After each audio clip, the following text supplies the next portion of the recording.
하나님의 말씀 함께 나누겠습니다. 하나님의 말씀은 여호수아 8장 1절 말씀입니다. 구약 성경 330페이지 여호수아 8장 1절 말씀입니다. 구약 성경 330페이지 여호수아 8장 1절 말씀, 우리 다 같이 함께 읽겠습니다. 여호와께서 여호수아에게 이르시되 두려워하지 말라, 놀라지 말라. 군사를 다 거느리고 일어나 아이로 올라가라. 보라, 내가 아이 왕과 그의 백성과 그의 성읍과 그의 땅을 다 내 손에 넘겨 주었으니. 아멘.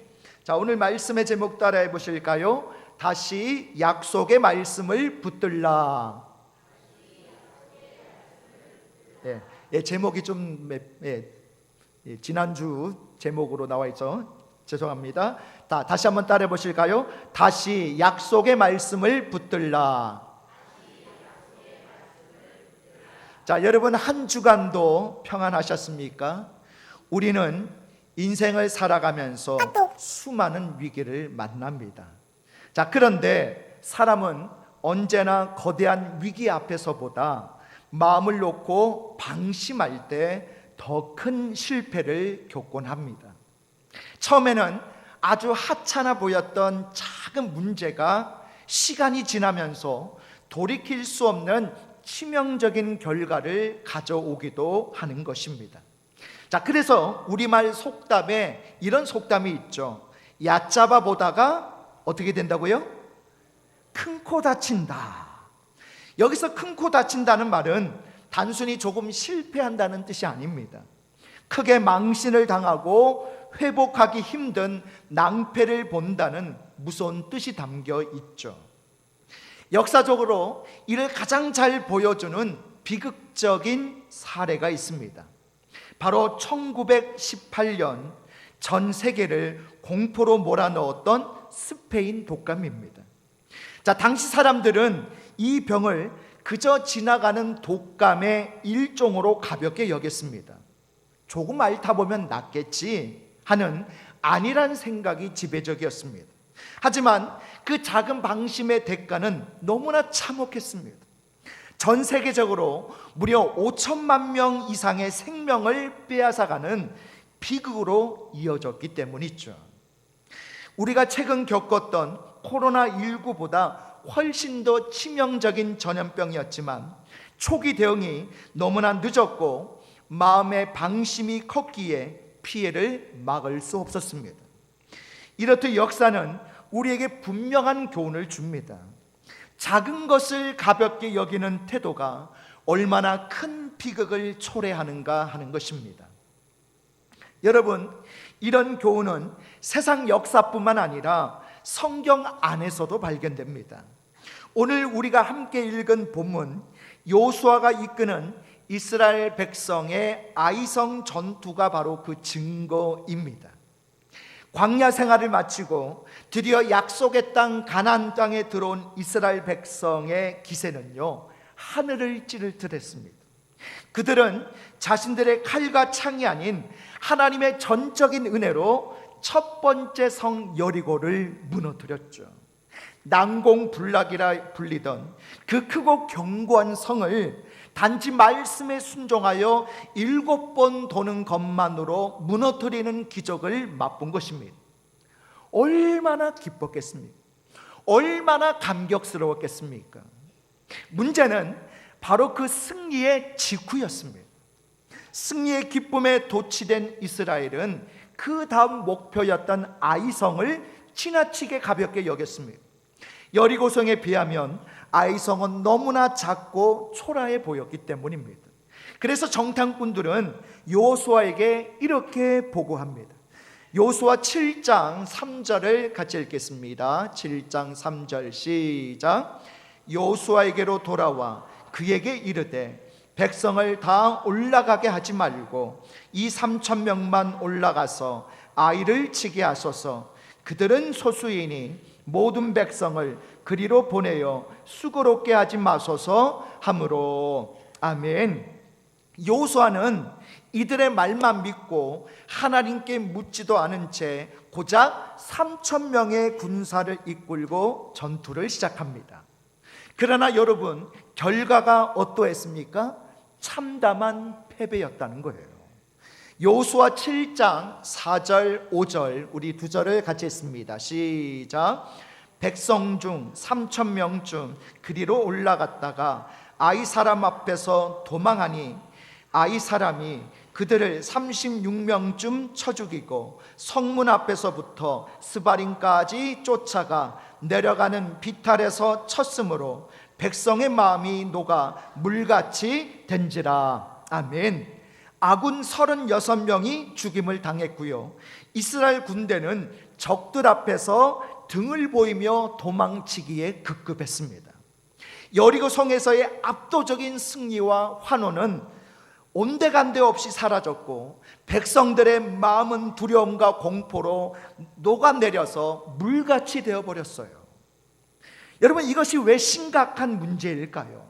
원래 마음이 녹는 것은 이스라엘이 아니라 가나안 족속들이 느껴야 할 감정이었다는 거예요. 하나님이 함께 하시는 이스라엘을 보며 적들이 벌벌 떨었는데 이제는 반대로 이스라엘이 하나님과 함께하지 않으신다는 공포에 사로잡혀 떨게 된 것입니다. 드론과 미사일로 싸우는 현대전이 아니죠. 칼과 창을 맞대고 싸워야 하는 고대 전쟁에서 군사들의 마음이 무너졌다면 그 전쟁은 이미 끝난 것이나 다름이 없습니다. 하나님은 우리가 세상에서 패배자가 되기를 원치 않으십니다. 하나님의 뜻은 우리가 승리하는 데 있는 줄 믿습니다. 욥처럼 이유를 알 수 없는 고난은 있을지라도 영적 전쟁에서 이유 없는 패배는 없습니다. 그렇다면 이스라엘은 도대체 왜 패배했을까요? 오늘 성경은 크게 두 가지 이유를 말씀해 주고 있습니다. 우리 화면 보시면서 이스라엘이 패배한 이유 첫 번째, 우리 같이 한번 읽어볼까요? 시작. 한 사람의 죄가 공동체 전체의 죄가 되었습니다. 자, 하나님은 여리고성 전투에서 얻은 모든 전리품을 누구에게 바치라고 명령했어요? 하나님께 바치라고 명령하셨어요. 온전히 하나님께 드리라고 명령하셨습니다. 왜요? 이 전쟁의 승리는 너희의 힘으로 이룬 것이 아니라 하나님, 곧 내가 싸워준 결과임을 알게 하려는 뜻이었습니다. 그런데 여러분, 어떤 사람이 이 명령을 어겼죠? 아간. 이 아간이라는 한 사람이 전리품을 보는 순간 탐욕의 눈이 멀어버렸습니다. 그래서 어떻게 하느냐? 시날산의 아름다운 외투 그리고 은과 금덩이를 몰래 가져다가 자기 장막 땅속에 숨겨놓은 거예요. 놀라운 것은요, 하나님께서 그 아간 한 사람의 죄를 지적하시는 것이 아니라 여호수아 7장 1절에 보면 이런 말씀을 하셔요. 이스라엘 자손들이 범죄하였다라고 말씀하셨다는 겁니다. 왜 아간 한 사람이 죄를 지었는데 이스라엘 전체가 범죄했다고 하나님은 말씀하실까요? 이스라엘은 단순히 혈연 집단이 아니라 하나님과 맺어진 언약 공동체이기 때문이죠. 자, 이는 오늘날의 교회도 마찬가지입니다. 고린도전서 12장은요, 우리가 그리스도의 몸이라고 말씀하고 있어요. 여러분, 한 지체가 아프면 온몸이 아픕니다. 여러분, 손가락 하나가 꺾여도 여러분 손가락만 아픕니까? 이 손가락이 아픔으로 인해서 온몸이 불편하죠. 나 한 사람이 무너지면요, 우리 가정이, 우리 교회가 영향력을 받습니다. 반대로 나 한 사람이 말씀 앞에 바로 서면 우리 공동체 전체가 승리하게 될 줄로 믿습니다. 그렇기 때문에 한 사람이 하나님 말씀 앞에 바로 서는 게 너무나도 중요한 거예요. 자, 두 번째입니다. 이스라엘이 패배한 이유, 우리 화면 보시면서 두 번째 같이 읽습니다. 시작. 교만이 패망을 불렀습니다. 자, 아이성을 정탐한 사람들의 보고 내용 여러분 기억하십니까? 모든 백성을 보내 수고롭게 하지 마소서라고 보고를 하죠. 이 말 속에는 우리의 힘만으로도 충분히 이길 수 있다라는 교만이 깔려 있는 거예요. 더 심각한 문제는요, 기도의 부재였다는 겁니다. 기도가 없었다는 거예요. 여리고성을 정복할 때는 철저하게 하나님의 지시를 기다리고 순종했습니다. 그러나 아이성 전투를 앞두고 요수아가 하나님께 엎드려 기도했다는 기록은 아무리 눈 씻고 찾아봐도 성경 어디에도 없어요. 여러분, 언제 위기가 찾아옵니까? 무언가를 성취한 직후 기도를 쉬는 순간이 바로 위기예요. 여러분, 교만이 무엇입니까? 하나님 없이도 살 수 있다고 믿는 마음이 교만이에요. 하나님 은혜 없이도 우리의 자녀들 잘 키울 수 있어. 하나님 도움 없어도 내 사업 잘 굴러가. 이렇게 생각하는 순간 우리는 이미 무너지고 마는 것입니다. 그래서 잠언 16장 18절에서 이렇게 우리에게 경고의 말씀을 주시죠. 교만은 패망의 무엇이요? 선봉이요. 거만한 마음은 넘어짐의 무엇이니라? 앞잡이니라 라고 말씀합니다. 하나님을 의지하면 거인 골리앗도 넉넉히 쓰러뜨릴 수 있지만 교만하여 하나님을 떠나면요, 아무리 작은 아이성 앞에서도 무너질 수밖에 없는 것입니다. 그러나 여러분, 살다 보면 누구나 실수할 수 있죠. 누구나 넘어질 수 있고 누구나 패배할 수 있습니다. 일본 도쿄대의 하타무라 요타로 교수는요, 이런 말을 했습니다. 성공하는 사람과 그렇지 못한 사람의 결정적 차이는 실패를 다루는 태도에 있다라고 말을 했습니다. 실패 그 자체보다 중요한 것은 뭐냐? 그 이후에 어떻게 반응하느냐라는 거예요. 자, 우리 화면 보시면서 요수아는 처참한 패배 앞에서 어떻게 반응했습니까? 우리 첫 번째 같이 읽습니다. 시작. 회개와 탄식의 기도를 드렸습니다. 자, 요수아는요, 이 패배의 책임을 남에게 돌리거나 하나님을 원망하지 않았다는 거예요. 우리 같으면 어떻게 하겠습니까? 정탐꾼들 당장 오라고 하지 않았겠어요? 야, 너네들 일로 와봐. 야, 너네 2-3천 명만 데리고 가면 이긴다며? 너네들 말만 믿고 이렇게 된 거잖아. 너희들이 책임져. 등 떠밀 수 있잖아요. 남에게 책임 전가할 수 있잖아요. 하나님 앞에 원망할 수 있잖아요. 그런데 요수아는 그렇게 하지 않았다는 거예요. 어떻게 했습니까? 옷을 찢고 장로들과 함께 여호와의 궤 앞에 엎드려서 머리에 무엇을 뒤집었어요? 티끌을 뒤집어 쓰고 날이 저물 때까지 기도했다는 거예요. 울며 불며 회개의 기도를 드린 거예요. 특히 그는 기도 중에 이런 말을 합니다. 여호수아 7장 9절에 보면요, 주의 크신 이름을 위하여 어떻게 하시려 하나이까? 라고 탄식합니다. 무슨 말입니까?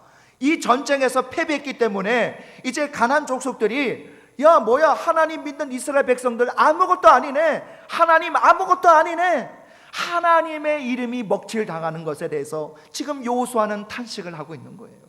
전쟁에 진 사실보다 하나님의 이름이 먹칠을 당하고 하나님과의 관계가 끊어진 것을 더 아파하면서 눈물의 기도의 자리로 나아갔다는 겁니다. 여러분, 오늘 우리가 인생에 패배할 수 있습니다. 그러나 그 패배를 딛고 일어설 수 있는 첫 번째 방법은요, 회개와 탄식의 기도를 통해서 우리는 회복되어져야 할 줄 믿습니다. 자, 두 번째입니다. 여호수아는 처참한 패배 앞에서 어떻게 반응했습니까? 우리 두 번째 같이 읽겠습니다. 시작. 죄를 단호하게 끊어냈습니다. 자, 기도하는 여호수아에게 하나님은 패배의 원인이 어디에 있는지를 알려주셨는데 그게 바로 뭐냐? 죄에 있다라고 말씀하십니다. 그리고 승리할 수 있는 방법도 알려주셔요. 우리 여호수아 7장 13절 같이 읽습니다. 시작. 너는 일어나서 백성을 거룩하게 하여 이르기를 너희는 내일을 위하여 스스로 거룩하게 하라. 이스라엘의 하나님 여호와의 말씀에 이스라엘아 너희 가운데에 온전히 바친 물건이 있나니 너희가 그 온전히 바친 물건을 너희 가운데에서 제하기까지는 내 원수들 앞에 능히 맞서지 못하리라. 아멘. 자, 여호수아는요 지체하지 않았습니다. 이 하나님의 명령을 받자마자 이제 제비뽑기를 통해서 하나님께 온전히 바쳐진 물건을 훔쳐간 도둑, 누구예요? 아간. 이 아간을 색출하게 되고 그를 아굴 골짜기에서 심판함으로써 공동체의 거룩을 회복하게 됩니다. 여러분, 죄는 덮어둔다고 사라지는 것이 아니죠. 인간적인 정의나 아픔이 있다 할지라도, 당장 손해를 본다 할지라도 죄는 드러내고 끊어내야 할 줄로 믿습니다. 우리 옆 사람하고 서로 이렇게 고백해 볼까요? 죄를 끊어냅시다. 죄를 잘라냅시다. 거룩함을 회복합시다. 여러분, 거룩함을 회복할 때 능력도 회복되게 될 줄 믿습니다. 자, 이렇게 철저한 회개와 거룩의 회복이 이루어지자 하나님은 드디어 여호수아에게 입을 여십니다. 낙심하여 엎드려 있는 여호수아에게 찾아오셔서 이런 말씀을 주셔요. 우리 여호수아 8장 1절을 같이 했습니다. 시작. 여호와께서 여호수아에게 이르시되 두려워하지 말라, 놀라지 말라, 군사를 다 거느리고 일어나 아이로 올라가라. 보라, 내가 아이 왕과 그의 백성과 그의 성읍과 그의 땅을 다 내 손에 넘겨 주었으니. 아멘. 여러분, 하나님은 넘어진 자를 비난하지 않으시고 다시 일으켜 세우시는 분이신 줄 믿습니다. 그런데 많은 성도들이요 실패의 트라우마가 있어요. 이 실패의 트라우마 때문에 혹은 또 실패하면 어떡하지라는 부정적인 생각 때문에 다시 일어서지를 못하고 주저앉아 있는 성도들이 많다는 거예요. 존 엘드리지라는 사람이 쓴 책 그리스도인의 초자연적 회복력이라는 책에 보면요, 우리의 회복을 방해하는 가장 큰 적은 부정적인 추측이라고 말을 하고 있습니다. 부정적인 추측. 여호수아 역시 이제 가난 사람들이 때로 몰려와서 우리를 다 죽일 것이다 라는 부정적 추측에 빠져 있었다는 거예요. 이때 하나님은 두 가지 확실한 약속의 말씀으로 다시 그를 일으켜 세워주시는데, 자, 우리 화면 보시면서 하나님이 주신 약속 첫 번째 같이 했습니다. 시작. 두려워하지 말라, 놀라지 말라. 자, 우리 옆 사람에게 서로 고백해 볼까요? 두려워하지 마십시오. 놀라지 마십시오. 하나님이 함께 하십니다. 여러분 믿습니까? 자, 이 말씀은요, 내가 너와 함께 하겠다는 임마누엘의 약속이에요. 여러분, 두려움에 사로잡혀 있으면요 아무것도 할 수가 없습니다. 그런데 하나님이 함께 하신다? 두려워할 일이 없는 거예요. 두려워하지 말라, 놀라지 말라, 내가 너와 함께 하겠다는 이 하나님의 약속의 말씀을 여러분 마음에 새기시기를 바랍니다. 그러면 실패의 트라우마도 부정적인 추측도 얼마든지 이겨낼 수 있는 거예요. 자, 두 번째입니다. 하나님이 주신 약속 두 번째, 우리 같이 읽겠습니다. 시작. 다 내 손에 넘겨 주었으니. 우리 옆 사람하고 서로 이렇게 축복해 보실까요? 하나님이 넘겨 주셨습니다. 하나님이 승리를 주셨습니다. 하나님이 축복하셨습니다. 여러분 믿습니까? 자, 여기 보면요, 하나님이 넘겨줄 것이다 라고 하지 않으셨어요. 넘겨줄 것이다 하지 않으시고 뭐라고 말씀하셨어요? 넘겨주었다. 완료형으로 말씀하죠. 넘겨주었다라고 말씀합니다. 무슨 뜻입니까? 이미 승리는요 확정되었다는 거예요. 여러분 믿으십니까? 우리는 이 약속의 말씀을 믿고 믿음으로 발을 내딛기만 하면 되는 거예요. 그런데 실패에 대한 트라우마 때문에, 부정적인 생각 때문에 믿음으로 내딛지를 못하는 거예요. 또 실패할까 봐. 하나님의 약속의 말씀이 오늘 다 내 손에 넘겨주었다라고 말씀하셨는데, 여러분 믿으시고 행하시고 도전하시기 바랍니다. 여러분, 말레이시아 한 선교사님의 간증을 나누고 싶습니다. 그분의 아버지는 늦은 나이에 목회자가 되셨는데요, 어느 날 믿지 않는 사람과 교제하는 교회 청년에게 말씀을 권면했다가 앙심을 품은 상대방 남자에게 이 목사님은 사모님과 함께 살해당하는 끔찍한 비극을 겪게 되셨어요. 당시 자녀들이 고등학교 3학년, 중학교 3학년 이렇게 세 아들들이 있었는데, 이 세 아들들은 하루아침에 부모님을 잃게 된 거예요. 하나님 살아계신다면 어떻게 이러실 수 있습니까? 라며 평생 원망하며 살 수도 있었습니다. 그 상처와 트라우마가 얼마나 컸겠습니까? 하지만 놀랍게도 그 세 아들은 그 아픔의 자리에서 주저앉지 않았다는 거예요. 상처를 묵상하는 대신에 다시 일어서기로 결단했습니다. 그래서 형은 목회자가 되었고요, 두 동생들은 선교사가 되어서 부모님이 가다가 멈추신 그 복음과 선교의 사명의 길을 이어가고 있습니다. 그들은 비극의 트라우마에 갇히지 않고 하나님의 약속을 붙들고 예수의 이름으로 다시 일어선 것입니다. 여러분, 혹시 지금 영적 전쟁터에서, 혹은 가정생활에서, 혹은 사업이나 취업의 문턱에서 실패를 경험하셨습니까? 여러분 기억하십시오. 실패는 종착역이 아니라 과정일 뿐입니다. 모세도 살인자였고 베드로도 배신자였지만 하나님은 그들을 포기하지 않으시고 다시 사용해 주셨어요.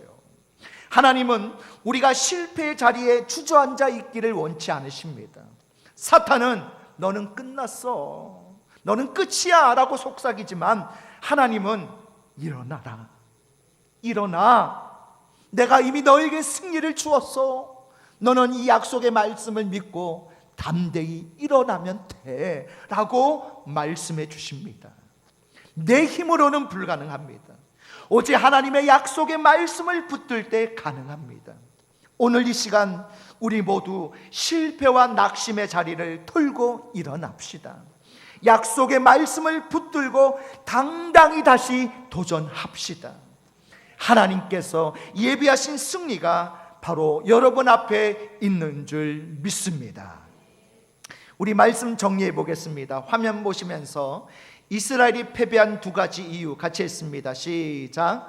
한 사람의 죄가 공동체 전체의 죄가 되었습니다. 교만이 패망을 불렀습니다. 자, 다음으로 요수아는 처참한 패배 앞에서 어떻게 반응했습니까? 두 가지 같이 했습니다. 회개와 탄식의 기도를 드렸습니다. 죄를 단호하게 끊어냈습니다. 다음으로 하나님이 주신 약속 두 가지 같이 했습니다. 두려워하지 말라, 놀라지 말라, 다 내 손에 넘겨 주었으니. 여러분, 인생의 실패 앞에 오늘 회개와 탄식의 기도, 그리고 죄를 단호하게 끊어내시기를 바랍니다. 그리고 하나님이 주신 약속의 말씀, 두려워하지 말라, 놀라지 말라, 내가 너와 함께 하겠다, 다 내 손에 넘겨 주었으니 너는 그 약속의 말씀을 믿고 다시 일어나라. 오늘 이 약속의 말씀을 붙들고 실패 자리에서 다시 일어나 믿음으로 나가는 저와 여러분 되시기를 주님의 이름으로 축복합니다. 우리 다 같이 일어나셔서 우리 주여 한번 부르시고 합심으로 기도하실 때 두 가지 기도 제목 가지고 기도하겠습니다. 첫 번째는 죄악과 교만으로 패배했을 때 요수아처럼 회개와 탄식의 기도와 죄를 단호하게 끊어내므로 회복되게 하옵소서. 두 번째는 과거의 실패와 상처에 매이지 않게 하시고 실패와 낙심의 자리를 털고 일어나 이미 승리를 주셨다는 하나님의 약속의 말씀을 붙들고 당당히 일어나게 하소서. 우리 다 같이 주여 한번 부르시고 합심으로 기도하겠습니다. 주여, 하나님, 죄악과 교만으로 우리도 여호수아처럼 이스라엘 백성들처럼 패배할 때가 있습니다. 그럴 때에 오늘 여호수아처럼 회개와 탄식의 기도를 드리는 우리가 되게 하여 주옵소서. 또한 우리의 죄를 단호하게 끊어내게 하여 주셔서 영적으로 회복되는 은혜를 허락하여 주옵소서. 과거의 실패와 상처에 매여 있지 않게 하여 주옵소서. 실패와 낙심의 자리를 들고 일어나게 하여 주셔서 이미 우리에게 승리를 주셨다는 하나님의 약속의 말씀을 붙들고 당당히 일어나서 모든 실패와 트라우마를 극복하고 믿음으로 도전하며 나아갈 수 있는 우리 모든 사랑하는 백성들 되게 하여 주시옵소서. 살아계신 하나님 아버지, 인생의 패배와 실패 앞에서 마음이 녹아내리고 낙심될 때가 있었음을 고백합니다. 하지만 주님은 우리가 주저앉아 있기를 원치 않으시고 다시 일어나기를 기다리시는 분임을 오늘 말씀을 통해 깨닫습니다. 주님, 과거의 실패를 묵상하며 부정적인 생각에 갇혀있던 우리의 눈을 들어 승리를 약속하신 하나님을 바라보게 하옵소서. 우리를 묶고 있는 죄의 사슬을 끊어버리고 거룩한 주의 백성으로 옷 입게 하옵소서. 이제 주님이 주신 일어나 올라가라는 명령에 순종하여 믿음의 발걸음을 뗍니다. 내 힘이 아닌 하나님의 능력으로 다시 시작하오니 우리 앞에 놓인 아이성과 같은 문제들이 무너지고 하나님의 살아계심을 간증하는 승리의 삶이 되게 하여 주옵소서. 우리의 영원한 대장 되시는 예수님의 이름으로 기도합니다. 아멘. 우리 서로가 서로를 위해 축복하며 이 찬양 같이 드립니다.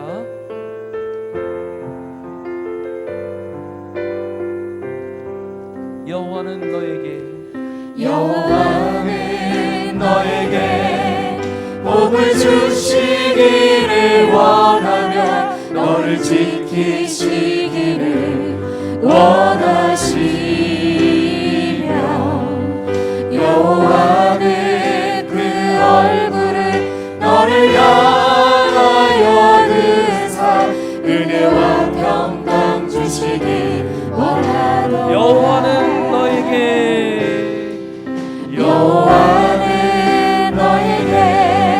복을 주시기를 원하며 너를 지키시기를 원하시며 여호와는 그 얼굴을 너를 향하여 드사 은혜와 평강 주시기 원하노라. 너는 보배롭고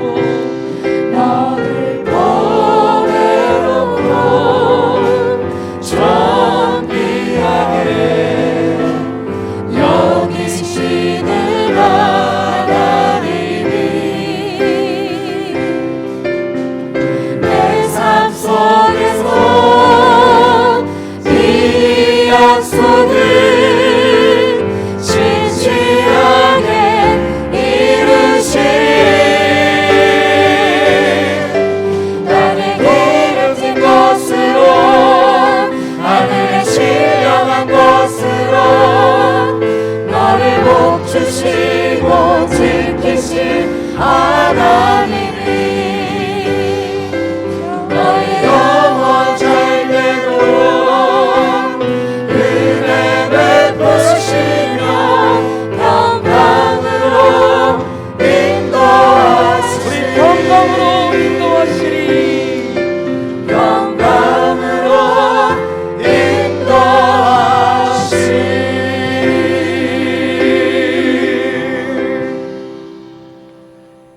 이제는 우리 주 예수 그리스도의 은혜와 하나님 아버지의 무한하신 사랑하심과 성령님의 감화감동 충만하신 은혜와 역사가 오늘 여호수아처럼 죄악과 교만으로 패배했을 때 회개와 탄식의 기도와 죄를 단호하게 끊어내고 하나님의 약속의 말씀을 붙들고 다시 당당하게 일어나기를 결단하는 우리 믿음의 권속들 머리 위에 지금부터 영원토록 함께 있을지어다. 아멘.